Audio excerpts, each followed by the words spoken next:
1절부터 8절까지의 말씀. 엿새 후에 예수께서 베드로와 야고보와 그 형제 요한을 내리시고 따로 높은 산에 올라가셨더니 그들 앞에서 변형되사 그 얼굴이 해같이 빛나며 옷이 빛과 같이 희어졌더라.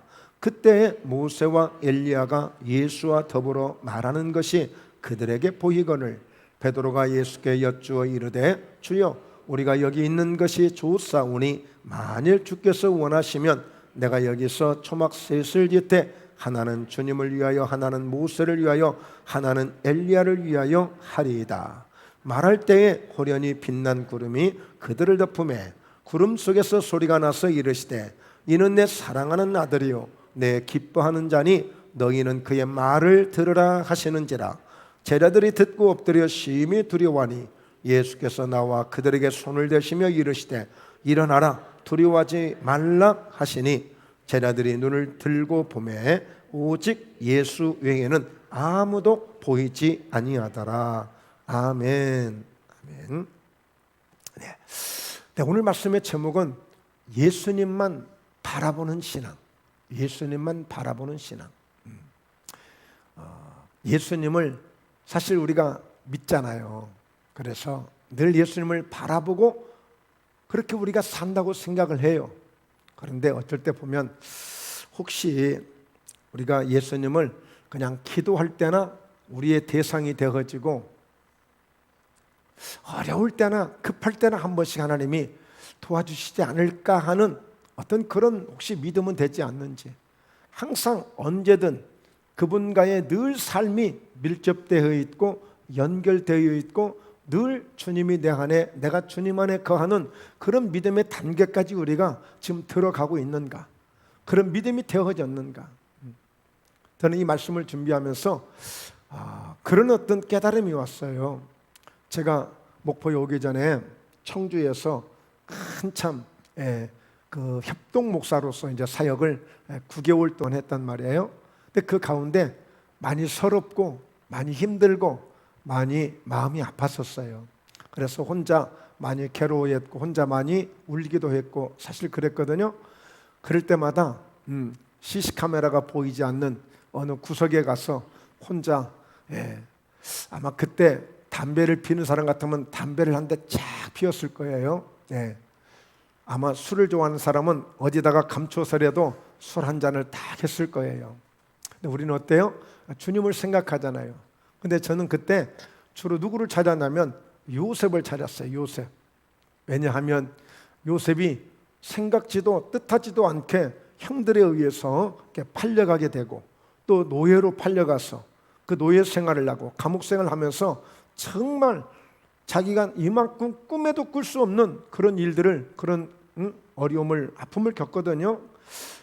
정말 그러면서 그 요셉을 생각하면서 요셉 이럴 때는 어떻게 해야 돼? 그러니까 그때의 그 요셉을 제가 소환해낸 거예요. 요셉을 불러낸 거예요. 요셉과 함께 대화를 해. 요셉 이럴 때는 어떻게 해야 돼? 나 지금 많이 힘들고 그런데 어떻게 해야 돼요? 그냥 한 수 가르쳐줘 보세요. 그러면서 참 많이 이렇게 힘이 됐고 위로가 됐던 것 같아요. 그러면서 정말 요셉에 대해서 말씀을 깊이 볼 수 있는, 요셉의 삶을 더 내 삶처럼 느끼고 내 생활 속에 그 요셉의 생활을 자꾸만 내가 끌어들여서 그 요셉과 같은 그런 어떤 꿈을 갖고 그런 기대를 가지면서 그런 어려움들을, 고난들을 겪으며 기도했던 그런 추억이 저에게 있어요. 지난 날들에. 자, 그렇다면 과연 우리가 예수님에 대해서는 얼마나 그 예수님을 내가 찾고 그 예수님이 내 생활 속에서 직접 오늘 또 살아계신 주님이신데 그 주님이 나하고 어떻게 역사하는가? 어떻게 역사하는가? 내가 힘들 때, 내가 외로울 때, 내가 슬플 때, 내가 다급할 때, 내가 중요한 일이 있을 때, 뭔가 절박할 때, 정말 너무 다급한 상황이 있을 때, 아주 중요한 일이 있을 때 과연 우리가 예수님하고 얼마나 그 예수님이 내 삶을 간섭해 주시고 역사해 주시고 주관해 주시고 있는가? 그 부분을 많이 묵상하면서 생각을 많이 했어요. 그런데 정말 그 예수님을 여러분 찾으시기를 바랍니다. 정말 우리의 신앙이 언제 어느 때든지 예수님 이럴 때 어떻게 해야 되죠? 예수님 너무 좋아요. 예수님 때문이에요. 같이 함께 기뻐할 수 있고, 예수님 마음이 너무 아프고요, 너무 슬퍼요. 예수님 정말 너무 슬퍼요, 너무 속상해요. 그럴 때 정말 예수님을 여러분들이 불러보시고, 정말 예수님을 찾아보시고, 그 예수님과 함께 그런 슬픔을 나눠보시고, 그런 기쁨을 나눠보시고, 그런 믿음을 잘하고 계시죠? 잘하고 계시죠? 잘하고 계셔야 됩니다. 그래서 정말 예수님이 그냥 어떤 가상의 인물이 아니라, 멀리 계시는 그분이 아니라 실제적인 내게 역사하는, 실존하시고 항상 현명하게 선명하게 예수님이 항상 보여질 수 있는 그런 믿음이 되어지면, 너무너무 좋겠다. 저희 목포회담교회 성도님들이 바로 예수님을 그 정도로 항상 내 눈에 선명하게 보이는 예수님으로, 언제나 늘 나와 함께 역사할 수 있는 그 주님으로, 기도할 때만 찾는 것이 아니라, 다급할 때만 찾는 것이 아니라, 언제나 늘 내 삶 속에서 하나님과 동행할 수 있는 그런 은혜의 삶을 살 수 있다면, 우리의 믿음 속에서 더 아름답고 더 알찬 열매들이 더 풍성해지지 않을까, 이런 기대를 갖고 오늘 말씀에 함께 은혜를 나누시도록 합니다. 오늘 말씀 1절을 보면 엿새 후에 예수께서 베드로와 야고보와 그 형제 요한을 데리시고 따로 높은 산에 올라가셨어요. 그런데 엿새 후라고 그랬어요. 이 엿새 후는 언제냐면 지금 16장을 뒷받침하고 있는 거예요. 16장. 16장에서 무슨 일이 있어요? 제자들에게, 오늘 사람들이 도대체 나를 누구라고 하더냐? 때로는 엘리야, 때로는 선지자 중, 때로는 세례 요한, 때로는 예수님이 선지자 중에 한 분 같다고 했습니다. 그럼 너희는 나를 누구라 하느냐? 그럴 때 베드로가 탁 뛰쳐나와서 그랬죠. 주는 그리스도시요 살아계신 하나님 아들이시다. 자, 이와 같은 일이 있었습니다. 그러면서 바요나 시몬아, 참 네가 복이 있다. 네가 이 반석 위에 내 교회를 세우리니, 교회를 하나 세웠어요. 그리고 이어서 예수님이 내가 장로들과 서기관들에게 많은 고난을 내가 받게 될 것이다. 그리고는 내가 죽게 될 터인데 내가 3일 만에 다시 살아나게 될 것이다. 제자들이 도대체 무슨 영문인지를 모릅니다. 무슨 영문인지를 몰라요. 자, 그럴 때 베드로가 그러죠. 만약에라도 그런 일이 있다면 절대 예수님 그런 일이 있을 수가 없습니다. 그랬더니 사탄아, 내 뒤로 물러가라. 네가 왜 하나님의 일을 네가 생각지 않냐고 도리어 사람의 일을 생각하면서 예수님의 일을 방해하느냐. 그래서 베드로를 사탄이라고, 사탄아 내 뒤로 물러가라고 그랬어요. 그러면서 예수님께서 누구든지 나를 따라오려거든 먼저 자기를 부인해라. 자기를 부인해라. 그리고 나를 쫓아야 할 것이다. 나를 쫓아야 할 것이다. 자, 그렇게 말씀을 하시면서 오늘 사람이 천하를 얻고도 목숨 하나 잃으면 무엇이 유익하겠느냐? 한 영혼이 얼마나 중요한가를 말씀해 주시면서 이 17장을 맞이했는데, 바로 그 엿새 후에 예수님이 높은 산에 올라가셨어요. 높은 산에. 여러분, 베드로, 야고보, 요한은 이렇게 아주 결정적일 때, 아주 중요할 때 예수님께서 이 세 명의 제자들을 꼭 대동하고 계셨어요. 그러니까 12제자가 있지만 그 가운데서도 이렇게 특별히 이들에게 늘 함께하는 이런 혜택을, 은혜를 주신 것을 알 수 있어요. 여러분, 그런 점을 볼 때 예수님께서 우리 모두를 다 사랑하시지만 그 가운데서도 특별히 더 이렇게 아끼는 제자가 있을 수 있겠다. 다른 제자가 밉고 그래서가 아니라, 이렇게 중요한 결정적인 일이 있을 때는 이렇게 아주 중요한 세 사람을 세워가는 것을 볼 수 있어요.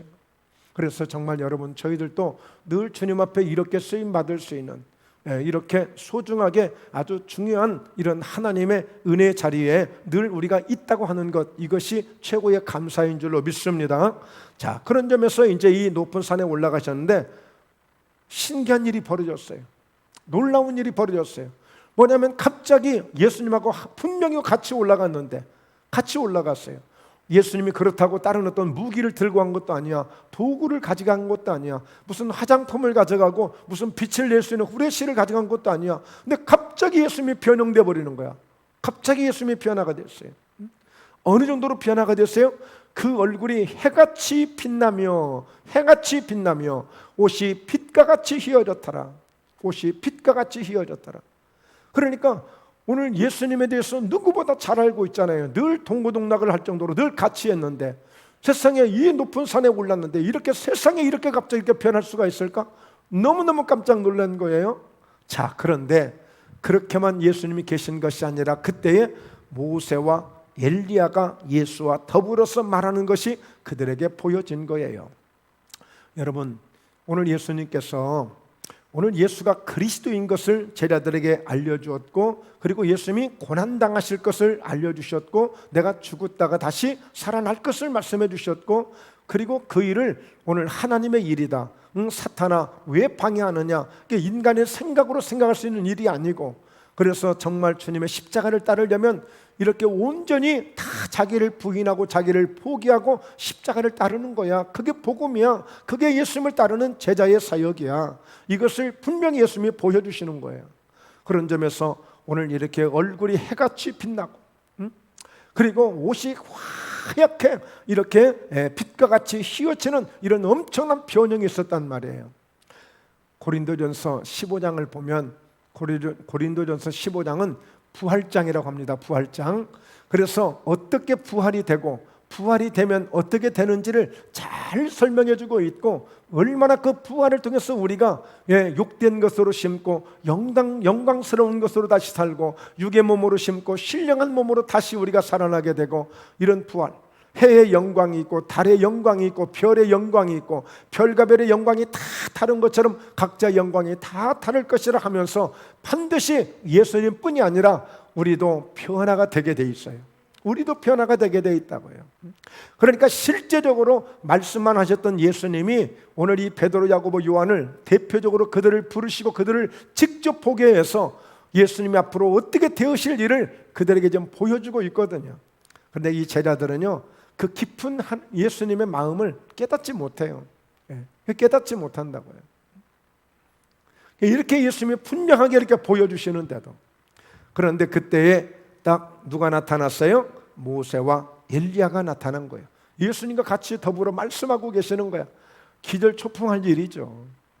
실제 예수님하고 같이 있던 그 제자들이 세상에 그 변화가 되어진 그 변화 속에서 그 과거에 그 수천 년 전에 그 모세와 그리고 그 엘리야와 함께 대화를 하는데, 그때 과연 예수가 그리스도가 되시고 메시아임을 확실하게 보여주는 그런 장면이 된 거예요. 자, 모세는 구약의 율법을 대표하는 선지자입니다. 율법을. 그 다음에 엘리야는 선지자를 대표하는 사람 중에 그 대표성이 있는 선지자예요. 그러니까 율법에 기록된, 그런 율법에 기록되어 예언되어진 그 메시아가 바로 이분이라고 하는 것을 그 모세와 엘리야를 통해서 이 세 제자에게 확실하게 예수님이 보여주시는 거예요. 보여주셔요. 그러니까 여러분, 우리가 신앙생활은요 대충 하는 게 아니에요. 덮어놓고 하는 게 아니에요. 그냥 적당히 하는 게 아니고, 이렇게 예수가 어떤 분이신지를 정확하게 알게 하시고 그분이 우리의 그리스도이심을 이렇게 친히 증명해 주시면서 믿을 수 있도록 해주시는 주님이세요. 의심할 여지가 없는, 더 이상의 생각할 필요가 없는, 더 이상의 고민할 필요가 없는 확실하게 그리스도가 되시고 메시아가 되시는 그 예수님을 이렇게 바라보고 믿는 거예요. 그러면서 너무 좋으니까 이 베드로는 항상 감정이 앞서고 자기의 열정이 앞서는 사람이에요. 뭐 이렇게 깊이 고민하고 뭐 그러지를 않아. 뭐 남들처럼 뭐 연구하고 생각하고 그럴 여지가 없어. 그냥 좋으면 좋은 대로 그냥 행동하는 사람이에요. 그래서 장점도 많지만 반면에 실수도 하는 거예요. 저도 충분히 이런 부분을 제가 이해할 수 있습니다. 저도 좀 그런 끼가 좀 있어가지고 때로는 실수도 하거든요. 너무 좋은 나머지, 너무 황홀한 나머지. 그러니까 예수님이 누구시냐고 할 때 주님은 그리스도입니다도 가장 먼저 탁 튀어나왔지. 또 예수님이 내가 장로들과 그리고 바리새인들과 서기관들에게 내가 고난을 받고 내가 죽을 것이라고 했더니 누가 그러냐고 감히 어떻게 또 거기서 뛰쳐나오지.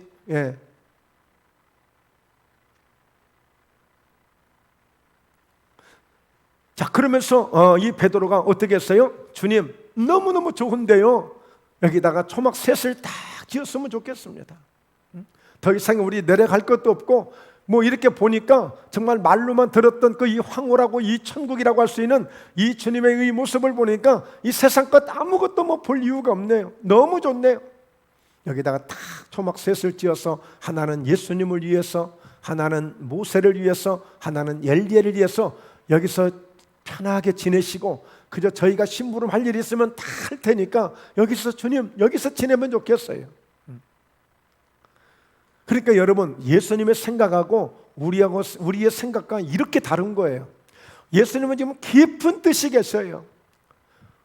이런 현상을 통해서 정말 예수님을 제대로 믿고 그들이 앞으로 어떻게 준비를 해야 되고, 어떻게 그들이 제자의 삶을 살아가야 하는가, 복음을 어떻게 전해야 되는가를 더 확실하게 전해야 되고 더 감당해야 될 그런 모습을 지금 보게 하는 건데, 그 베드로는 지금 당장의 좋은 것만 생각하는 거예요. 그러니까 예수님이 어때요? 들은 채도 안 하셔요. 들은 채도 안 하셔요. 대답도 안 해요. 대꾸도 안 하셔요. 그냥 혼자, 그냥 베드로 혼자 좋아서 그러는 거야. 여러분, 그렇습니다. 우리가 좋은 것들이 있어요. 내가 좋은 것들이 있어요. 그게 잘못하면 위험하다고 그랬죠? 누구를 통해서요? 야곱을 통해서. 밧담 아람이라는 곳에서 예삼촌의 집에서 20년 동안 잘 훈련되어져서 하나님의 많은 것들을 경험했고, 정말 하나님 역사적인 것을 경험한 그 야곱이면 뭐 지체할 것 없이 빨리 지금 아버지 집으로 가야 될 그 야곱이, 숲곳이 너무 좋으니까 나만을 위한 곳에서 머물고, 세겜이 너무 좋으니까 그곳에서 밭을 사고 집을 짓고 그곳에서 정착하려고 하고 안주하려고 하고. 여러분, 하나님이 싫어하신 것 중에 하나가 있어요. 안주하는 것을 굉장히 싫어합니다. 술 먹는 안주 말고 그냥 편안하게 그냥 거처에 거하려고 하는 이 안주하는 마음을 하나님이 별로 좋아하지 않는단 말이에요. 뭘 통해서 알 수 있어요? 사도행전의 역사를 보면 알아요. 분명히 성령을 받으면 예루살렘, 유대, 사마리아 땅끝까지 이르러 증인이 되리라고 했는데, 이 사람들은 예루살렘을 벗어나면 큰일 난 줄 알아요. 예루살렘을 벗어나서 이방인과 접촉을 하면 그거는 큰 저주를 받는 그 일이라고 생각해요. 하나님의 율법을 어기는 일이라고 생각해요. 아니에요. 성령이 임하시면 예루살렘을 전도하고 유대로 퍼져야 되고 사마리아로 퍼져야 되고 땅끝까지 퍼져야 되는 것이, 이게 복음의 순리고 이게 복음의 진리거든요. 그래서 여러분, 우리가 가지 못하니까 멀리 농어촌 교회에 있는 교회에 선교도 하는 것이고, 멀리 해외 선교사님들에게 우리가 선교도 할 수 있는 것이 바로 땅끝까지 복음을 전해야 되는데, 내가 못 갔으니까, 우리가 못 갔으니까 대신 가서 전하는 그 선교사들에게 힘이 되라고 선교비를 보내고 우리가 지원하는 거예요. 그런데 뭐가 좀 좋기만 하면, 뭔가 좀 있기만 하면 머물려고 하는 것이 우리의 습성이에요. 우리의 모습들이에요. 그러니까 베드로는 그냥 여기서 있으면 너무 좋은 거야. 굳이 뭐 그냥 가서 막 지지고 볶고 뭐 그럴 것도 없고, 그냥 주님의 그 영광스러운 그 모습만 봐도 너무 황홀하니까, 너무 좋으니까. 그리고 그곳에서 모세를 만나게 되었다, 엘리야를 만나게 되어졌다. 이건 정말 꿈 같은 일이죠. 너무너무 좋은 일이죠. 그런데 그때에 한참 혼자 지금 베드로가 지금 막 열을 내고 있는데, 다 그렇게 말을 할 때에 갑자기 하늘에서 호련히 빛난 구름이 그들을 덮으며 구름 속에서 소리가 나는 거예요. 그러니까 여러분, 때로는 이렇게 베드로가 예수님에게 이걸 요청하잖아요. 예수님이 대꾸도 안 하시는 것처럼 우리가 때로는 기도를 해도 아무 응답이 안 되는 기도가 있을 수도 있는 거예요. 그러면 그래서 응답 중에는 아무 응답이 없는 것도 응답이에요. 그 이유가 있어요. 이게 하나님의 뜻이 아니기 때문에 다른 더 좋은 것을 주시려고 그 기도를 응답하지 않을 수도 있는 거예요. 그러니까 지금 주님의 계획은 지금 이 베드로하고 전혀 안 맞는 거죠. 베드로는 그렇게 했으면 희망사항이지만, 오히려 지금 하나님은 지금 큰 영광을 더 계속 보여주고 계시는 거예요. 그게 뭐예요? 갑자기 빛난 구름이, 구름도 그냥 구름이 아니고 그냥 새카만 그냥 어떤 그런 먹장 구름이 아니라 아주 빛난 구름이 다 그들을 덮는 거야. 구름도 빛난 구름이. 야, 가끔 여러분 가을 하늘 되면 이제 어젠가도 이렇게 보니까 구름이 막 휘황찬란하고 갑자기 막 변화무쌍하고, 야, 막 구름이 막 황홀해지는 그런 구름들도 있어요. 예, 그런 구름들이, 구름이 예쁜 것도 멋있는 것도 보기 좋더라고요. 근데 빛난 그 반짝반짝 빛나는 구름이, 한 번도 보지 못한 구름이 그들을 쫙 덮는 거예요. 그러면서 그 속에서, 구름 속에서 소리가 납니다. 하나님의 음성이 들려지죠. 이르시되 이는 내 사랑하는 아들이요 내 기뻐하는 자라, 너희는 그의 말을 들으라 하시는지라. 베드로야, 네가 무슨 말을 하려고 하지 말고 말을 잘 들어. 무슨 말씀을 하시는지. 근데 지금 이 말씀은 마태복음 3장에서 예수님이 세례를 받으시고 막 물에서 올라오시는데, 그때 막 비둘기 같은 강력한 하나님의 성령의 역사가 예수님에게 임하시잖아요. 그러면서 말씀이 들렸어요. 하늘에서 들려지는 말씀, 이는 내 사랑하는 아들이요 내 기뻐하는 자라. 할렐루야. 여러분, 우리가 정말 이런 음성을 한번 꼭 들어야 돼요. 꼭 들어야 돼요. 정말 들어야 돼요. 이는 내 사랑하는 김 목사야. 이는 내 사랑하는 김 집사야. 이는 내 사랑하는 내 권사야, 아무개야. 이런 음성을 꼭 들으셔야 돼. 그리고 그것만 들으시면 안 돼. 내 기뻐하는 자라는 말씀까지 들어야 돼. 여러분, 우리는 다 우리를 사랑하신다는 말씀을 우리가 듣고 싶고 또 그런 믿음을 갖습니다. 우리를 사랑하신 줄로 믿습니다. 하나님이 세상을 이처럼 사랑하사 독생자를 주셨다 했으니 우리 모두를 사랑하시는 것은 확실한 거예요. 그런데 여기에서 한 걸음 더 나아가 내 기뻐하는 자라는 이 말씀까지 들어야 돼. 이 말씀까지 들어야 돼. 다 사랑은 하지만, 하나님이 사랑은 하는데 하나님을 기쁘시게 하는 자는 적을 수 있거든요. 그러니까 우리는 50점짜리가 되지 말고 100점짜리가 되어야 돼. 하나님께 사랑받는 사람도 되어야 되고, 그곳에 하나님이 기뻐하는 자라고 하는 그런 인정도 받는 그런 믿음까지 갈 수 있어야 돼. 왜? 어려우세요? 부담되세요? 우리 이렇게 돼야 돼요. 이는 내 사랑하는 아들이요 내 기뻐하는 자라. 그러니까 여러분, 하나님은요 예수님에 대해서 그 마음이 한 번도 변하지 않아. 세례를 받고 시작할 때도 그 마음, 한참 사역을 하시는 중에도 그 마음, 예수님이 십자가에 달려서 죽으시겠다고 그렇게 말씀하시는데도 그 말씀은 여전히 한 번도 변하지 않는 거예요. 하나님이 보시는 예수님을 향한 그 마음은 한 톨도 변하지 않고 있는 거예요. 여러분, 우리 믿음도 참 크게 중요한 것 같아요. 하나님은 이렇게 단 한 번도 우리를 향해서 변해 보신 적이 없는데 우리는 너무 자주 변해. 너무 쉽게 변해. 너무 쉽게 변해. 너무 자주 변해. 까닭 없이 이유 없이 변해. 이래서는 안 되는 거야. 주님 앞에 하나님이 끝까지 우리를 인정해 주시듯 우리도 하나님을 향한 그 믿음이 변함없는 믿음이 되어야 되는 거야. 오직 정말 주님만 바라볼 수 있는 믿음이 되어져서 나는 주님 없이 아무것도 할 수 없고, 나는 오직 주님께 소망을 두고, 나는 주님 아니면 무엇도 할 수 없는 그런 확고한 믿음을 가지고 변함없이 주님 앞에 우리의 믿음의 신뢰를 보여드려야 돼. 예수님 한 번도 예수님을 향해서 하나님 아버지는 변한 마음이 없어요. 언제나 여전히 사랑하시는 마음, 언제나 그 예수님을 통해서 기뻐하는 자라 여기시는 그 마음, 그 마음을 꼭 갖는 거예요. 어떠세요? 여러분, 우리가 다 여러분들을 사랑한다고 하지만 그러나 다 기뻐하는 자라고 우리가 할 수는 없는 거 아니에요. 물론 우리는 말고 저 밖에서 만약에 우리가 관계하는 모든 사람들을 대할 때 그럴 수 있는 거거든요. 근데 진짜 믿음은 정말 하나님께서 나를 사랑하시고 나를 통해서 부족하지만, 연약하지만, 나 아무것도 아니지만 그런데 하나님이 나를 보시고 기쁘시대요. 기쁘시대요. 여러분, 우리가 그런 음성을 듣는다면 그보다 더 좋을 수가 있을까? 더 좋을 수가 있을까? 그러기 위해서는 정말 주님 앞에 어떤 결정적일 때가 있는 것 같아요. 결정적일 때. 그래서 하나님이 다 우리를 사랑하시는 어떤 증거들이 다 있을 거예요. 물론 하나님의 백성들, 하나님의 자녀들이니까 우리를 사랑하실 이유가 있는 거죠. 아버지시니까.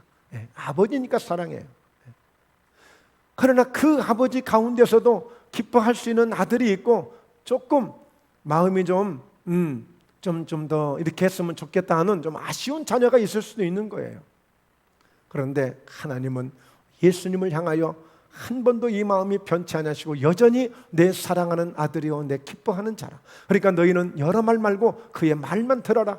그의 말만 들어라. 예수님의 말만 들어라. 그러면 살게 되고 그러면 하나님의 약속을 이루는 그런 믿음의 사람이 될 수 있으니까. 이해가 되세요? 어떻게 말씀 듣고는 있는 거죠. 눈으로, 귀로, 마음으로 다 들으셔야 됩니다. 할렐루야. 들으셔야 돼요. 자, 그래서 그 말씀이 딱 떨어지니까 6절, 7절 함께 읽습니다. 6절, 7절 함께 읽습니다. 시작. 제자들이 듣고 엎드려 심히 두려워하니 예수께서 나와 그들에게 손을 대시며 이르시되 일어나라 두려워하지 말라 하시니. 제자들이 듣고 엎드려 심히 두려워한 거야. 야, 이게 정말 우리가 은혜를 받기를 원하고 막 주님 한번 막 보기를 원하고 주님 나도 경험하고 싶어요. 막상 하나님 만나면 하나님의 그 영광을 보여주면 우리 두렵지 않을 사람이 없을 거예요. 너무 어마어마하니까, 너무 엄청나니까, 가히 표현할 수 없으니까. 고린도 후서 12장을 보면 사도 바울이 13년, 14년 전에 그 영광스러운 그 영광을 보았는데 감히 말할 수 없을 정도였다고 그래요. 감히 말할 수 없을 정도. 그러니까 14년 동안을 벙어리처럼 산 거예요. 말을 못하고. 그제서야 그것도 자기가 그렇게 했다고 하지 않냐고 어떤 사람이 그렇게 했다고 그렇게 얘기를 해요. 사실은 바울이 체험하고. 여러분, 이것은 하나님이 살아계시다는 증거인 줄로 믿습니다. 내가 믿는 예수, 내가 믿는 하나님, 그 아브라함의 하나님, 이삭의 하나님, 바로 모세, 엘리야의 하나님이 곧 저와 여러분의 하나님이신 줄로 믿습니다. 나의 하나님이신 줄로 믿습니다. 오늘 나에게도 역사할 수 있습니다. 할렐루야. 역사할 수 있어요.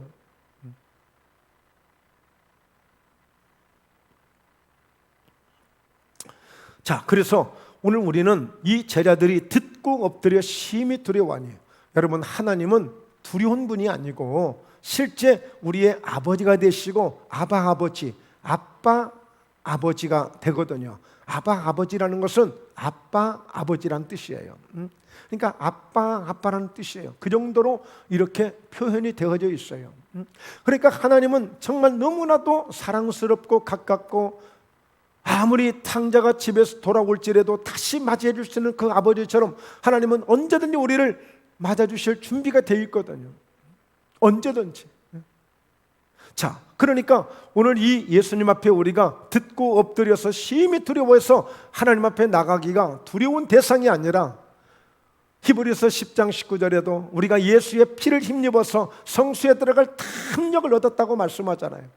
도저히 하나님 앞에 나갈 수 없는 우리였지만 예수 그리스도의 십자가의 피를 의지해서 그 피를 의지해서 우리는 성수에 들어갈 탐욕을 얻었다고 말씀해요. 이미 여러분 히브리서 4장 16절에는 그러므로 우리는 긍휼하심을 받고 때를 따라 돕는 은혜를 얻기 위하여 은혜의 보좌 앞에 담대히 나아갈 것이니라 그랬어요. 두려워하고 엎드려서 어찌할 바를 모르는 우리의 믿음이 돼서는 안 되고 하나님의 은혜라면 우리가 당당하게 바디메오가 겉옷을 던져버리고 오늘 이렇게 주님 앞에 달려가듯이 우리는 주님 앞에 담대하게 나아갈 수 있는 이런 믿음을 가져야 돼. 이런 믿음을.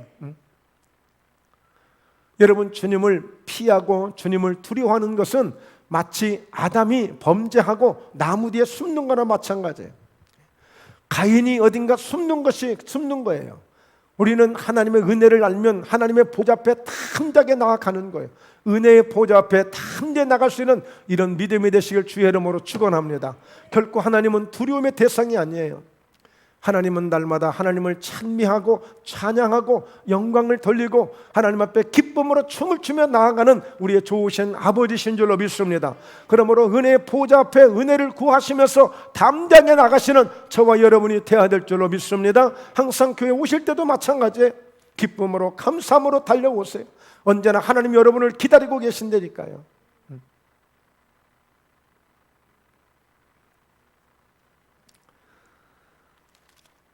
자, 그러면서요, 우리 8절을 같이 한번 읽어보겠습니다. 8절 시작. 제자들이 눈을 들고 보매 오직 예수 외에는 아무도 보이지 아니하더라. 결국 이게 여러분 결론이에요, 결론. 딱 주님만 보여지는 이 현상이 이게 정상이에요. 가장 결론이에요.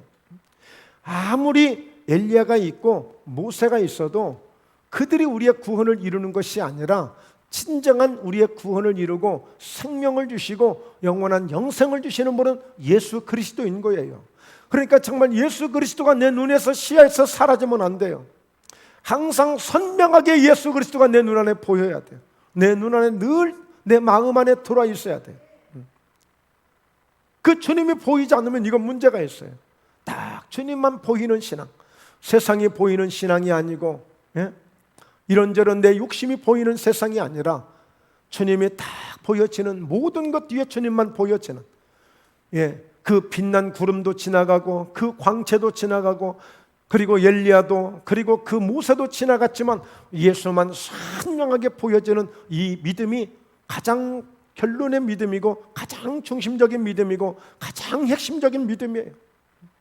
그래서 항상 우리는 예수님만 바라보고 예수님만 보여지는 이 믿음이 되어야 될 줄로 믿습니다. 그것이 진정한 우리의 구원이 되는 것이고 우리의 생명이 되는 거예요. 우리의 생명. 다시 말씀드립니다. 서두에 말씀드렸던 것처럼 그냥 평소에 너무 바쁜 일만 보여, 세상 일만 보여. 비로소 이제 교회에 와서 예배를 드리고 자꾸만 기도를 하고 찬송을 하니까 이제 그때 어렴풋이 예수님이 생각나려고 그러고 그때서 예수님이 보이려고 해서는 안 돼. 항상 잠을 자다가도 잠을 깨서도 일어나서도 걸어가다가도 운전을 하다가도 항상 예수님만 보여지는 이런 선명한 예수, 할렐루야, 이런 예수님이 보여지는 이런 신앙, 이런 믿음이 되자는 거예요. 그리고 언제든지 주님은 늘 나와 동행하시는 임마누엘 주님이시라고 그랬어요.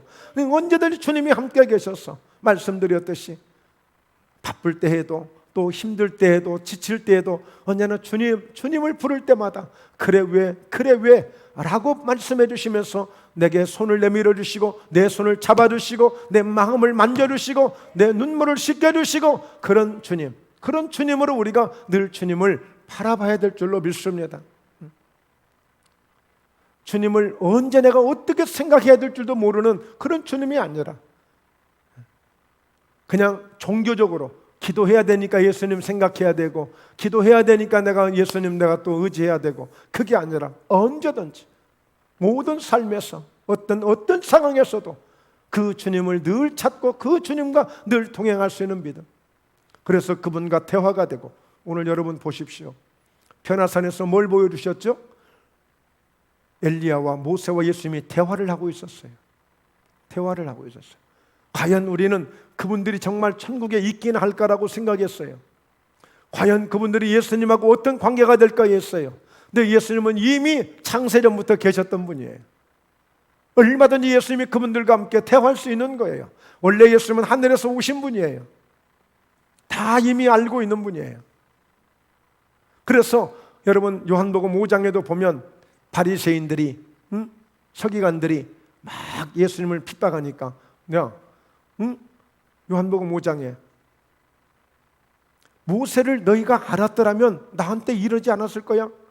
모세가 다 나에 대해서 얘기한 것이고 모세가 나에 대해서 다 율법을 기록한 건데 너희가 지금 모세를 모르니까 지금 나한테 이러는 거야. 왜냐하면 그 바리새인의 서기관들은 모세가 율법의 대표이기 때문에 그들은 모세가 최고의 인물로 생각하거든요.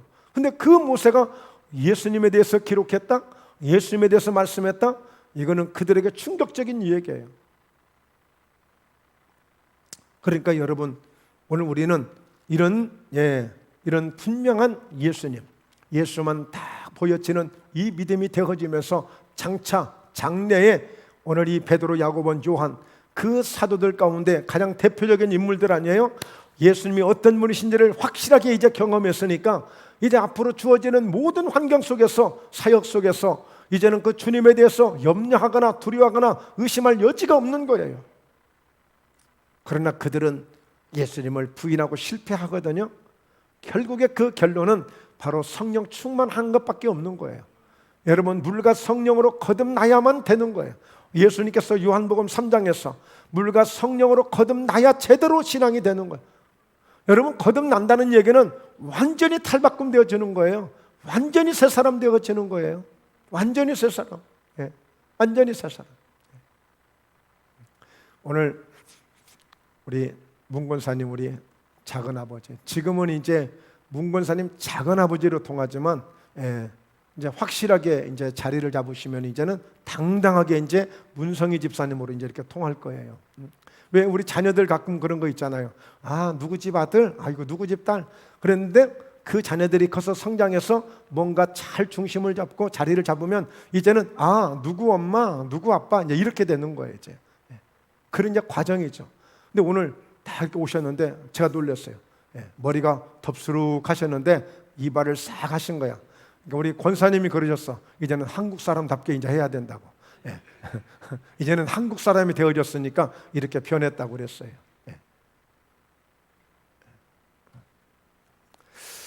자, 그래서 오늘 말씀을 이제 마무리합니다. 오늘 베드로, 야고보, 요한과 함께 정말 큰 경험을 하게 되죠. 이런 것이 잠시 짠하고 보여주는 어떤 이벤트가 아니라 장차 예수님이 어떤 분이신지를 좀 더 정확하게 확실하게 말씀만 계속해 주니까 몰라, 잘 이해를 못하는 거야. 열정은 있고 열심은 있는데 그냥 무턱대고 그냥 막 들이대기만 하는 거야. 그래서 정확하게 진리를 가르쳐 주시고 예수님의 그 미래를, 예수님의 약속을 다 보여주시는 거예요. 그러니까 우리가 예수님을 믿으면서 걱정할 일이 아무것도 없는 거예요. 걱정할 일이, 두려워할 일이 없는 거예요. 정말 주님이 생생하게 살아계셔 역사하신다는 것을 우리는 확실하게 오늘 확인하게 되고, 이런 말씀들이 100% 우리가 믿어지는 믿음을 갖게 되는 것입니다. 할렐루야. 그래서 정말 이제 여러분의 신앙생활 속에, 여러분의 삶 속에 정말 순간순간 예수님이 보여지시고 그 예수님을 보게 되므로 정말 주님과 함께 멋진 작품들을 만들어 가시고 열매들을 만들어 가시는 그런 신앙의 결과와 열매가 있는 우리 모두 함께 되시기를 주의 이름으로 축원합니다. 기도드립니다. 살아계신 하나님 아버지, 오늘 이렇게 정말 변화산에서의 놀라운 변화를 통하여서 예수님이 이렇게 변형되시고 이렇게 위대한 그 찬란한 해와 같이 빛나시고 오늘 이렇게 참으로 빛난 그 옷을 입으신, 그 흰 옷을 입으신 우리 주님의 모습을 보면서 오늘 이렇게 베드로가 깜짝 놀라게 되어졌는데, 또 하나님의 말씀이 하늘에서부터 들려졌고 또 하나님이 우리에게 주시는 그 예수님만 볼 수 있는 이런 은혜를 주신 것 감사합니다. 사랑하는 목포예담교회가, 우리 모든 성도님들이 하나같이 이렇게 예수님이 늘 보여지고 예수님에게 선명하게 보여지는 이 믿음을 가지고 우리의 신앙생활 속에서 날마다 주님과 함께 동행하며 멋진 작품을 만들어가고 아름다운 열매를 많이 맺어갈 수 있는 우리 모든 성도들 되게 해 주옵소서. 언제나 늘 주님 함께 계셔서 외로울 때, 혹여라도 또 힘들 때, 혹여라도 기쁘고 즐거울 때도 함께 모든 것을 함께 나눌 수 있는 우리 주님과 우리의 삶이 되게 하시고, 오늘 주님이 늘 우리의 곁에서 언제나 늘 우리 안에서 역사해 주시는 그런 은혜를 많이 경험할 수 있는 우리 모두가 함께 될 수 있도록 은혜와 축복으로 인도해 주시옵소서. 이루시고 역사하실 주님을 찬양하며 감사하오며 거룩하신 예수님의 이름으로 기도드리옵나이다. 아멘.